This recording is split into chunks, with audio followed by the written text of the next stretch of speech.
समस्त को मोर जुहार 10 टका खर्चा करी पल्ली आइल में सम्बलपुर महोत्सव देखी। तो इने चलता माँ समलेश्वरी पूजा और सम्बलपुर यात्रा आम फिर ना मनता के ना के हेबा। इने लगी ओडिशा प्रसिद्ध ब्रह्मपुर आचार। तो मैडम कहले पचर कथा तेनके था पहला आचार खाएसी बोलिकी बाकी खाई खुआ सारू छना देखुन कौन भन लागबार रंग बिरंगी चूड़ी देखिक लगी जाऊला सब आनबार के मन बाकी मन कले भी तो नहीं हुए ना हाथे नहीं थे धन ये अलंकार ज्वेलर्स वाले जेन हिसाब से अतिथि चर्चा करुन कि निजर जयपू मान को भी कहना चर्चा नहीं कर देवे। आज किए सम्बलपुर महोत्सव देखिए कमेंट रे कहबे।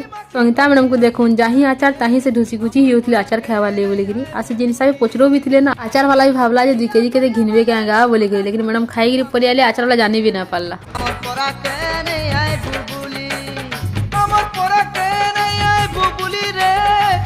मीना बजार आसिक जब गंठला झलका टुकर मैंने नहीं घिनी चन बोले टुकर कर मन ही शांति नहीं हुए। आ मोर संगीता मैडम को देखो से जही चेयर देखले ताही से रोजा बनी जाते पहला सारे पिन देखिए संगीता मैडम जिन हिसाब से डरनाची जी बोली मत घाय कर लाई लग गला।